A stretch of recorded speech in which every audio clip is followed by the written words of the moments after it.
Hi, I'm Julia Hamm, President and CEO of the Smart Electric Power Alliance. And I am excited to be here today with Connie Lau, who is President and CEO of Hawaiian Electric Industries, the parent company of Hawaiian Electric Company.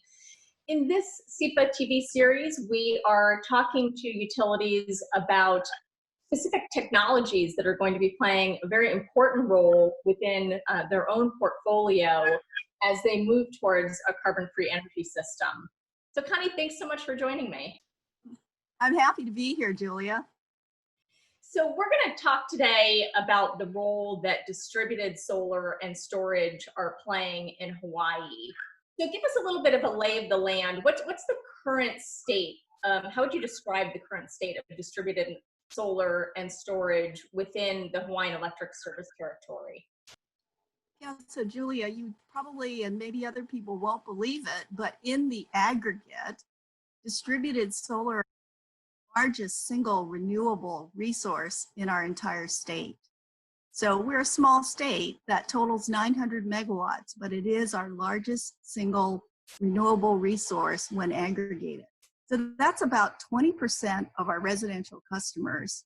And that's why people are always saying we're #1 in the US for rooftop solar. And that rate is actually double that of California. Close to about 35% of our single family homes on the island of Oahu have solar. And what's really interesting is that about 10% of them now have storage. We've actually seen a surge in installations in 2020, even after the onset of the pandemic. Installations in the second quarter were up 6% over the same quarter in 2019. And that's about 70% of now incorporating storage. So you can actually see how people have been very interested in not only the solar, but now the paired storage. And also how with all of us working from home, it's become ever more important for homeowners to be generating their own electricity if they can do that. It may be associated also with tax credits. The federal tax credits are going to phase out at the end of 2021. But Hawaii does offer a generous state tax credit, which is up to about $5,000 system.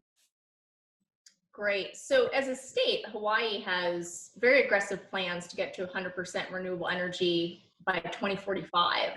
So you already have such significant deployment of distributed solar and increasingly of storage on the system. As you look forward between 2020 and 2045, what additional role do you see distributed solar and storage having on the system? Yeah, as you said, it's extremely important to us achieving the 100% RPS, and also our state has that 2045 carbon neutrality goal as well. So we're actually right in the middle now of our integrated grid planning, and that IGP process actually has assumptions about distributed solar and storage continuing to grow at a steady rate, actually over the next 20 years. The distributed solar and storage is also key to growth in electrification, which goes to our goal for the state of being carbon neutral.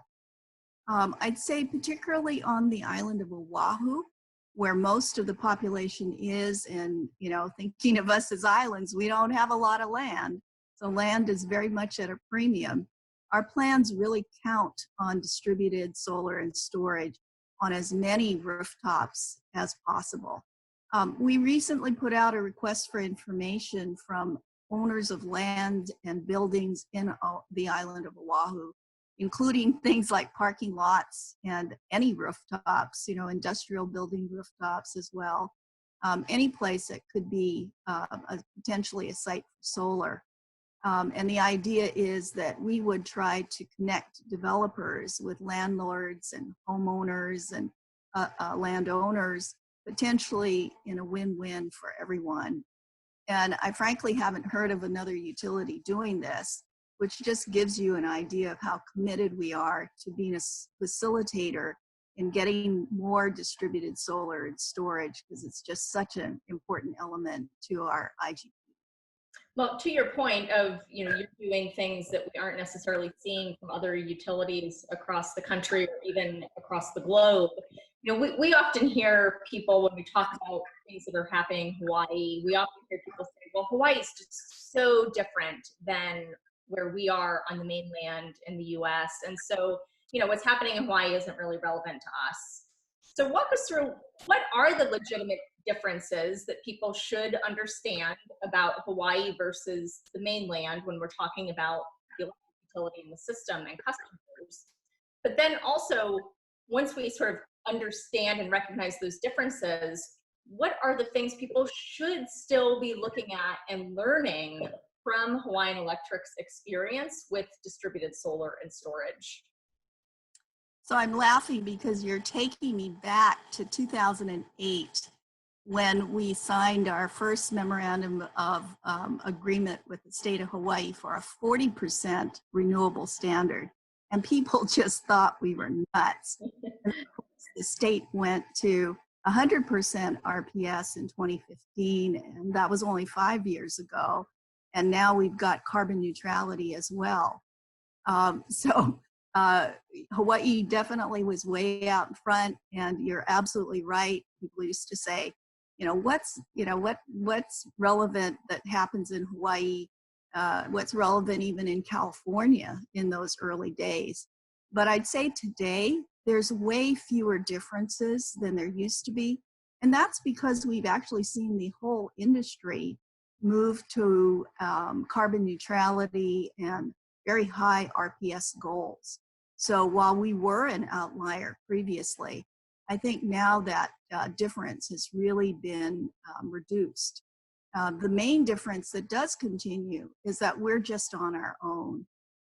Being islands and actually the most isolated inhabited landmass on Earth, if we have excess renewable production, we can't share it with anyone else, nor can any shortfall in generation be covered quickly. There's no extension cord, no cable, no pipelines to any place else, even to other islands in our island chain. So what that does is it actually places extreme importance on the resilience of renewable resources, which is now something that I think is of great interest to the industry as we all become more dependent on renewable resources. Witness what's happened in California recently. So what that's really meant is that we've had to become expert at managing a daily load curve that can be extremely volatile and unpredictable.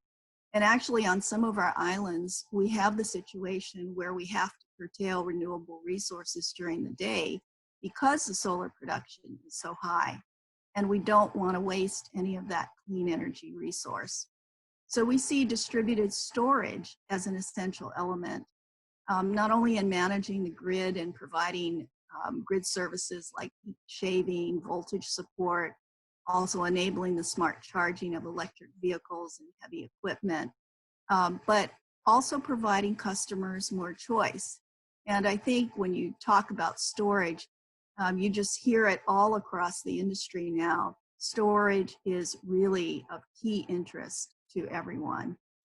So we actually love to see the collaboration between organizations like yours and EPRI and also the Department of Energy, all with a huge focus on the importance of storage in helping transform the energy system, and also the importance of focusing efforts like the R&D efforts on storage.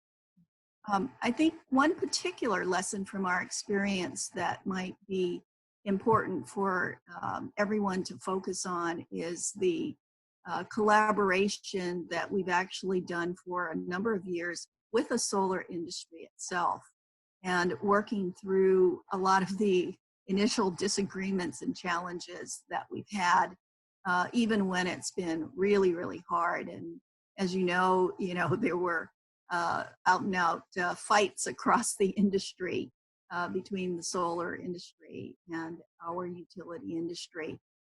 We obviously come from different positions, but it's a mistake to think that you can succeed by working in silos or perpetuating that adversarial relationship.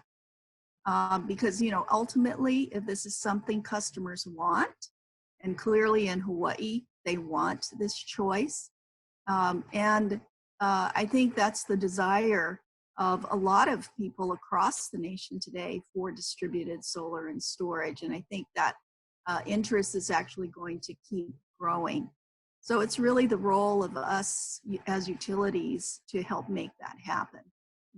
So, you know, overall, as you can see, distributed solar and storage is extremely important to us helping Hawaii achieve 100% RPS, carbon neutrality, managing the grid, doing things like electrifying transportation to help electrify the economy overall, and then providing customers the clean energy choices that everyone seems to prefer.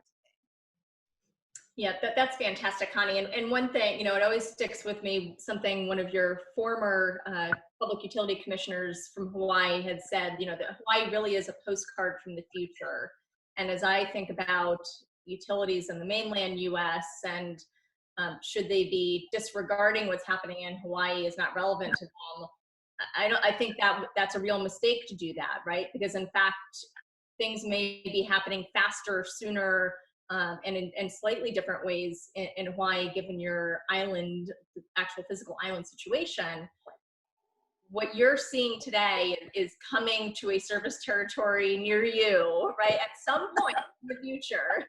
So very grateful for all the work that you and the folks in Hawaii have done, taking, you know, by choice or by being forced into the situation, being first in figuring out many of these challenges.